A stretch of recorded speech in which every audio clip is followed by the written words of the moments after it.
શ્રી ગણેશાય નમઃ. જય શ્રી કૃષ્ણ મિત્રો. આજે આપણે શનિવારે સાંભળવામાં આવતી શનિદેવની કથા સાંભળીશું. ખૂબ જ સુંદર કથા છે અને શનિદેવની સાડાસાતીથી લોકો કેમ ડરે છે, જે ન ડરવું જોઈએ એ વિશે પણ આપણે જાણીશું. તો પૂરા ધ્યાનથી મનથી આ વિડીયો સાંભળજો. શનિદેવની કૃપા મેળવવા માટે કૃપા કરી અંત સુધી જોડાયેલા રહેજો. જો તમે આ કથા સાંભળી જ રહ્યા છો તો પૂરી સાંભળજો. ભક્ત મિત્રો, ચાલો સાંભળીએ શનિદેવની કથા. પુરાણો અનુસાર ભગવાન શનિદેવનું બીજું નામ કૃષ્ણ પણ છે, જે સ્વયં ભગવાન શ્રી કૃષ્ણએ શનિદેવથી પ્રસન્ન થઈને, તેની તપસ્યાથી પ્રસન્ન થઈને તેમનું નામ કૃષ્ણ રાખ્યું હતું. પ્રિય ભક્તો, શ્રી કૃષ્ણ ભગવાનને પૂજવાથી તથા કીર્તન ભજન સાંભળવાથી પણ ભક્તો પર શનિદેવની કૃપા હંમેશા રહે છે. શનિવારના દિવસે કોઈ પણ ભક્તગણ આ કથા સાંભળે છે તો એના પર શનિદેવ સહિત શ્રી કૃષ્ણ ભગવાન તથા હનુમાનજીની પણ કૃપા રહે છે. તેમની બધી જ મનોકામના પૂરી થાય છે. પરિવારમાં સુખ શાંતિ આવી રહે છે, શાંતિ બની રહે છે. તેને સાડાસાતીની પીડા નથી સતાવતી. જો તમે ભક્તો આ કથા સાંભળી રહ્યા છો તો પૂરી સાંભળજો. કથાને અડધી છોડીને શ્રી કૃષ્ણ તથા શનિદેવનો અનાદર ન કરતા. જય શનિદેવ. ઓમ નમઃ શિવાય. મિત્રો, આપણે એ કથા સાંભળીશું કે ઓમ કૃષ્ણાય નમઃ મંત્રનો જાપ કરવા વાળા ભક્તનું શનિદેવ કલ્યાણ કેવું કરે છે, કેવી રીતે કલ્યાણ કર્યું. જે ભક્તગણ આજે દુર્લભ રહસ્યમય કથા સાંભળે છે એને મન ઈચ્છિત ફળની પ્રાપ્તિ થાય છે, એની હરેક મનોકામના પૂરી કરે છે ભગવાન. તેને શનિદેવની સાડાસાતીની દશા નથી સતાવતી. તો ભગવાન શનિદેવની કૃપા મેળવવા માટે તમે બધા આ કથાને બહુ શ્રદ્ધા અને ખુશ મનથી સાંભળજો. વિડીયો સારો લાગે તો મિત્રો લાઈક કરજો, શેર કરજો અને આ ચેનલને સબસ્ક્રાઇબ કરવાનું મિત્રો ભૂલશો નહીં. નર્મદા નદીના કિનારે એક ગામમાં બહુ મોટા સાહુકારનો પરિવાર રહેતો હતો. સાહુકારનું મૃત્યુ થઈ ચૂક્યું હતું. ઘરમાં સાહુકારની પત્ની અને તેના 2 દીકરા હતા અને મોટા દીકરાની વહુ હતી. સાહુકારનીનો નાનો દીકરો માનસિક રોગથી પીડાતો હતો. તેની માનસિક સ્થિતિ સારી ન હતી. સાહુકારની મોટી વહુ તારાને લગ્નના ઘણા વર્ષ વીતી ગયા, છતાં પણ હજી સુધી તેને સંતાન થયા ન હતા. આ કારણથી તારાના મનમાં હંમેશા એક ડર રહેતો હતો કે ક્યાંક તેનો પતિ સંતાન મેળવવા માટે બીજા લગ્ન ન કરી લે. જો એનો પતિ બીજા લગ્ન કરી લેશે તો એને સોતનનું દુઃખ સહન કરવું પડશે. આવો ડર એના મનમાં હતો. તો પ્રિય ભક્તો, આ ડરથી તારાએ એક યોજના બનાવી, ષડયંત્ર રચ્યું અને તેણે તેના ઘરમાં કામ કરવા વાળી નોકરાણી ચંદાના તેના દિયર ચંદન સાથે વિવાહ કરવા માટે તેની સાસુ અને તેના પતિને મનાવી લીધા. ચંદા સ્વભાવથી બહુ જ દયાળુ હતી અને કૃષ્ણ ભક્ત હતી. એ બાળપણથી જ એ સાહુકારનીના ઘરે કામ કરતી હતી. તેનું પોતાનું કોઈ જ ન હતું. હવે ચંદાના લગ્ન માનસિક રોગી ચંદનથી કરાવી દીધા તારાએ. થોડા વર્ષ બાદ ચંદાને એક સુંદર પુત્ર થયો. ચંદાએ એક સુંદર પુત્રને જન્મ આપ્યો.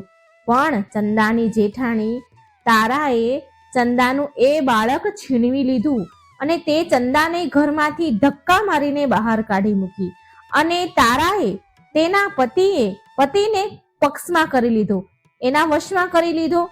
પ્રિય ભક્તગણો, બિચારો ચંદન એ તો માનસિક રોગી હતો, તો એ કરી પણ શું શકે. અને એ સાહુકારની પણ ઈચ્છવા એના મન હોવા છતાં પણ એ કંઈ કરી ન શકી. એની નાની વહુ સાથે ખોટું થતું હતું પણ એ કંઈ બોલી ન શકી, એ કંઈ કરી ન શકી. આ તો મિત્રો તારાની ચાલ હતી. તેણે તો ક્યારેય ચંદાને પોતાની દેરાણી માની જ ન હતી. એ તો માત્ર ચંદા પાસેથી એનું બાળક લેવા માંગતી હતી, જેથી એ પાળી પોષી મોટો કરે અને તેનું એ નામ આપી શકે. આ કારણથી એને આવી ચાલ રમી. હવે જુઓ, ચંદાના વારંવાર રડવાથી કરગરવા છતાં પણ તારા માની નહીં અને તેને તો ગામમાંથી જ બહાર કાઢી મૂકી. હવે ચંદા ગામ ભટકવા લાગી. એનું કોઈ હતું નહીં, ક્યાં જાય. ગામો ગામ ભટકવા લાગી. ભટકતા એ ભગવાન કૃષ્ણના એક જૂના મંદિરમાં પહોંચી ગઈ. ત્યાં તેણે ભગવાન પાસે ન્યાયનો પોકાર કર્યો, ન્યાય માંગ્યો અને એ તેનું માથું ભગવાનની ચોખટ પર પછાડવા લાગી તથા લગાતાર ઓમ કૃષ્ણાય નમઃ મંત્રનો જાપ પણ કરતી રહી. પ્રિય ભક્તો, એ સ્ત્રીની કરુણ પુકાર ન્યાયના દેવતા શનિદેવે સાંભળી તથા ભગવાન શ્રી કૃષ્ણના આદેશથી તરત જ ચંદા પાસે શનિદેવ ઉપસ્થિત થઈ ગયા. સાધારણ મનુષ્યનું રૂપ ધારણ કરીને ચંદા પાસે આવ્યા. ચંદાને તેની જાતને પીડા ન પહોંચાડવા માટે શનિદેવે કહ્યું અને કહ્યું કે હે બહેન, તું ભગવાન શ્રી કૃષ્ણ ઉપર વિશ્વાસ રાખ અને ઓમ કૃષ્ણાય નમઃ મંત્રનો જાપ કરતી રહે. તારું જરૂર કલ્યાણ થશે બહેન. તારું જે પણ દુઃખ છે એ બધું જ દુઃખ ભગવાન શ્રી કૃષ્ણ હરી લેશે અને શનિદેવની કૃપાથી તારું મંગળ થશે. આ સાંભળી ચંદાને ધીરજ ધારણ થઈ ભગવાન શ્રી કૃષ્ણની આરાધનામાં એ લાગી ગઈ. શનિદેવનું ધ્યાન કરતા ચંદા ઓમ કૃષ્ણાય નમઃ મંત્રનો જાપ કરવા લાગી. હવે શનિદેવ એક સાધુનો વેશ ધારણ કરીને સાહુકારનીના ઘરે પહોંચ્યા અને અલખ નિરંજનનો અલખ જગાવ્યો. ત્યારે ઘરની બહાર સાહુકારની નીકળી અને તેને ભિક્ષા માંગી. તે સાધુને પ્રણામ કર્યા. સાહુકારનીએ ભિક્ષા આપી અને સાધુ મહારાજને પ્રણામ કર્યા. ત્યારે સાધુ રૂપી શનિદેવે કહ્યું, હે દેવી, મેં સાંભળ્યું છે કે તમારા ઘરમાં કોઈ માનસિક રોગી છે. મેં 7 વર્ષથી હિમાલયના જંગલમાં ભટકતા બહુ જ દુર્લભ જડીબુટ્ટી ભેગી કરી છે, જે બધા જ પ્રકારના રોગને સમાપ્ત કરી દે છે. જો તમે કહો તો તમારા ઘરમાં જે દર્દી છે એને હું સાજા કરી શકું એમ છું. પ્રિય ભક્તો, એ સાહુકારની બોલી, હે મહાત્મા, અહો ભાગ્ય અમારા જે તમે અહીં પધાર્યા. મારો નાનો દીકરો જે માનસિક રોગથી બીમાર છે, તમે એને સાજો કરી દો. તમે ઈચ્છો જે કહેશો એ હું તમને આપીશ. આવો, ઘરની અંદર આવો.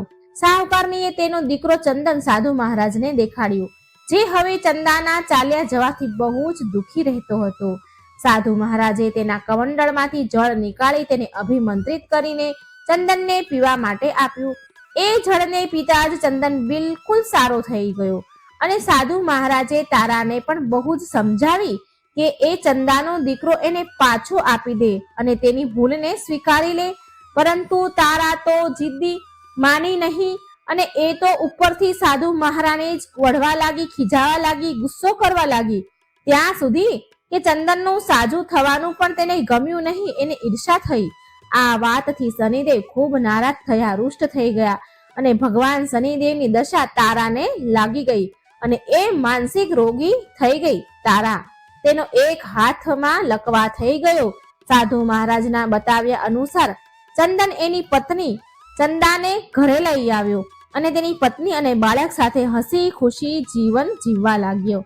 પ્રિય ભક્તો, તારાને શનિદેવે એના કર્મના ફળની સજા આપી અને ચંદાના માત્ર ઓમ કૃષ્ણાય નમઃ મંત્રનો જાપ કરવાથી એના પર કૃપા વરસાવી અને તેનો બાળક પણ મળી ગયો, તેનો પરિવાર મળી ગયો, પતિ પાછો મળી ગયો અને તેનો પતિ સ્વસ્થ પણ થઈ ગયો. જય શનિદેવ, જેવી કૃપા તમે ચંદા ઉપર કરી, તેના પતિ ઉપર કરી, એવી કૃપા સહુ પર વરસાવજો. સૌનું દુઃખ દૂર કરજો. જય શનિદેવ. મિત્રો, મહત્વપૂર્ણ જાણકારી એ કે મિત્રો, સાડા સાતી શું છે આ વિશે તમને મહત્વપૂર્ણ વાત કહેવા જઈ રહી છું. સાડા સાતી શું હોય છે, આનાથી લોકો કેમ ડરે છે? હા, એ વાત તો સાચી છે કે જ્યારે શનિદેવની સાડા સાતી દશા બેસે છે ત્યારે મનુષ્યને કઠણાઈઓ અને દુઃખોનો સામનો કરવો પડે છે. પરંતુ મિત્રો, આમાં ગભરાવા જેવી કોઈ વાત નથી. આમાં કઠણાઈ અને મુશ્કેલ હાલાત જરૂર આવે છે, પરંતુ આ સમય દરમિયાન વ્યક્તિને કામયાબી સફળતા પણ મળે છે. બહુ બધા વ્યક્તિ સાડા સાતીના પ્રભાવથી ઊંચાઈઓ પર પહોંચી જાય છે. સાડા સાતી વ્યક્તિને કર્મશીલ બનાવે છે અને તેને કર્મ તરફ લઈ જાય છે. હઠી, જિદ્દી, અભિમાની અને કઠોર આચરણવાળા વ્યક્તિ પાસે આ ઘણી મહેનત કરાવે છે. સાડા સાતીના 3 ચરણ હોય છે. સાડા સાતીનું પહેલું ચરણ નજીકના સંબંધી અને જાતકને પ્રભાવિત કરે છે. સાડા સાતીનું બીજું ચરણ વ્યાપાર અને ગૃહસ્થને પ્રભાવિત કરે છે. સાડા સાતીનું ચોથું ચરણ બાળકો, પરિવાર અને સ્વાસ્થ્યને પ્રભાવિત કરે છે. ભગવાન શનિદેવ ન્યાયના દેવતા છે. એ કોઈને પણ એમ જ દંડ નથી આપતા. જો દંડ આપે છે ને તો એને એની સાથે બહુ મોટી શિક્ષા પણ આપે છે. જેવી રીતે એક માતા તેના પુત્રની ભૂલ પર એને દંડ આપે છે, એની ભલાઈ માટે તેને સાચા રસ્તા પર લઈ જવા માટે, બસ આવી જ રીતે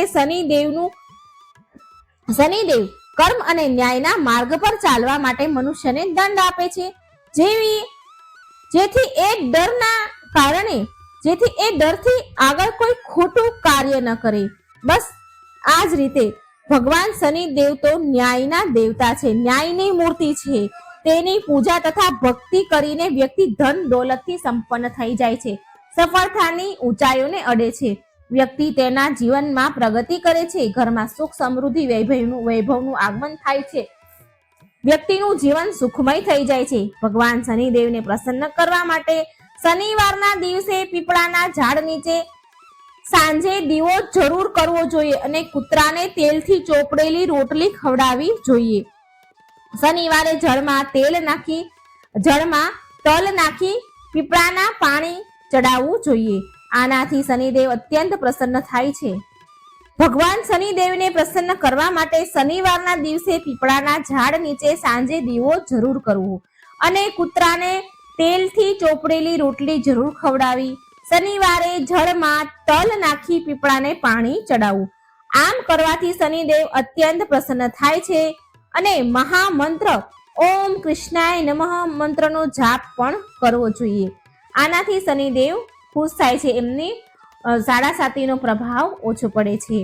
તો મિત્રો, આ હતી શનિદેવની કથા. સાડા સાતીનું મહત્વ શું છે, કે લોકો કેમ ડરે છે, એ બધું જ તમને આ વિડીયોમાં સમજાવ્યું. તમને વિડીયો સારો લાગે તો લાઈક અને શેર જરૂર કરજો. મિત્રો, મારી વાર્તા તમને કેવી લાગે છે એ મને એકવાર જરૂર જણાવજો, જેથી મારું પણ પ્રોત્સાહન વધે. જય શ્રી કૃષ્ણ. રાધે રાધે. Thank you.